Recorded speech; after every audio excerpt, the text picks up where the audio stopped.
Poetic devices. Introduction. The first set of these devices is figurative language, which covers devices concerned with content and meaning. These devices connect ideas and conjure images in the minds of the readers. Writers use figurative language in literature, especially in poetry, to appeal to the senses of the reader. Writers usually use specific phrase or word to express something beyond the literal meaning. When combined, these devices elevate poetry into the level of art. The second set, sound devices, introduces elements concerned with the musicality of the poem, the rhythm and rhyme. They concentrate on the various sound effects that can be produced by the carefully selected word. Figurative language. These devices affect the meaning of the poem. Hyperbole is a figure of speech which uses extreme exaggeration. I'll never get this work done in a million years. Imagery appeals to readers' senses through highly descriptive language of objects, actions, and ideas in such a way that it makes them see or visualize what is described. The autumn leaves are a blanket on the ground. Simile is a figure of speech that compares two things by using like or as. She's as strong as a bull. Metaphor is the comparison of two or more things with a similar quality without using like or as. One thing is said to be another. Time is money. Life is a jumi. Personification means giving human qualities or abilities to objects or abstract things. The dancing waves rocked the boat like a baby cradle. Pun is a play on words that have more than one meaning. If nothing goes right, go left. Irony creates a contrast between how things seem or are said and how they really are. Situational irony surprises the reader by a turn of events, whereas verbal irony is saying the opposite of what the reality is. A teacher handing out an exam sheet with a DOR-F grade and saying, "Excellent" or "Well done" is irony. If the teacher adds, "You're a genius," the statement becomes sarcasm, which is darker criticism than irony. Metonymy, also called synecdoche, is like symbolism, but even more so. A metonym doesn't just symbolize something else, it comes to serve as a synonym for that thing or things. It uses a part to represent the whole. The crown stands for the monarchy. Nice wheels got you there. Wheels referring to the car. Juxtaposition is placing two or more contradictory characters, themes, concepts, etc. side by side, and the profound contrast highlights their differences. Juxtaposition is an effective literary device because sometimes the best way for us to understand something is by knowing what it's not or putting it next to its opposite. All's fair in love and war. Love and war are opposites, and yet this proverb shows that they have one thing in common, which is that anything goes. Beggars can't be choosers. To beg and to choose are opposite functions, and this proverb implies that in fact one cannot be both. This technique is used in photography and cinema either to highlight one thing or to show contrast by putting the things together. Paradox is a seemingly absurd or contradictory statement or proposition which, when investigated, may prove to be well-founded or true. A paradox is a statement that asks people to think outside the box. Think of these examples.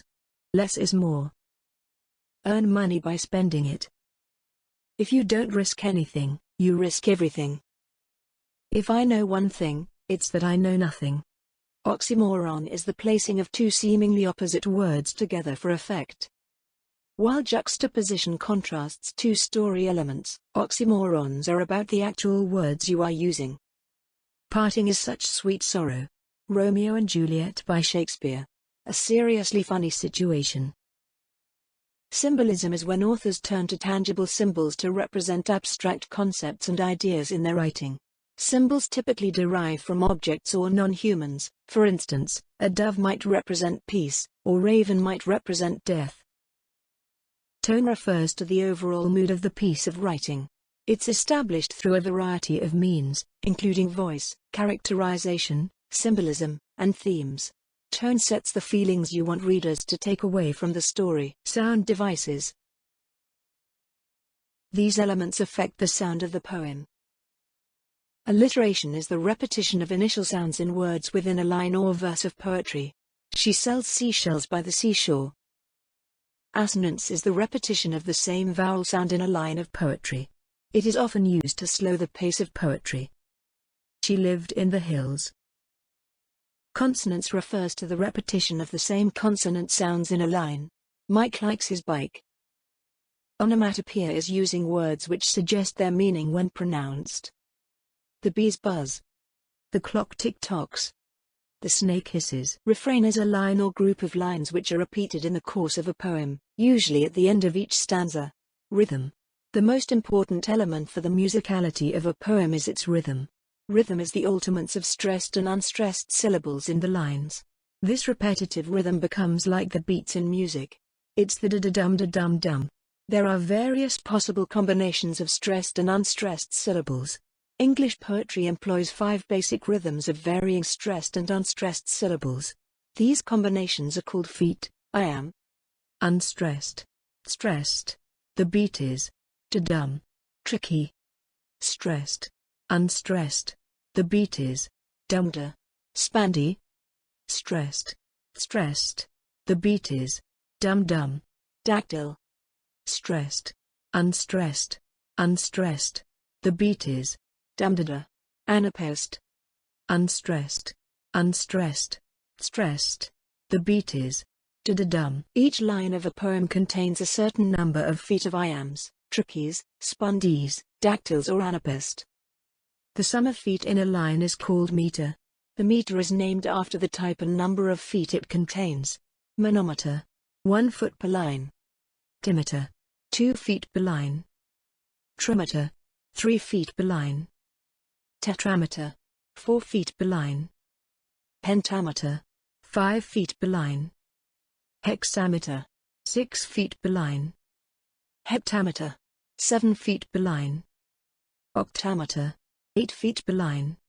This verse from Sonnet 18 by William Shakespeare is made of 5 iambic feet, so its pattern is iambic pentameter. Shall I compare thee to a summer's day? Da-dum da-dum da-dum da-dum. Limericks are normally written in anapost. They have 3 beats in the first, second, and fifth lines and 2 beats in the third and fourth lines. Da-dum, da-da-dum, da-da-dum, da-dum, da-da-dum, da-da-dum, da-dum, da-da-dum, da-dum, da-da-dum, da-dum, da-da-dum, da-da-dum.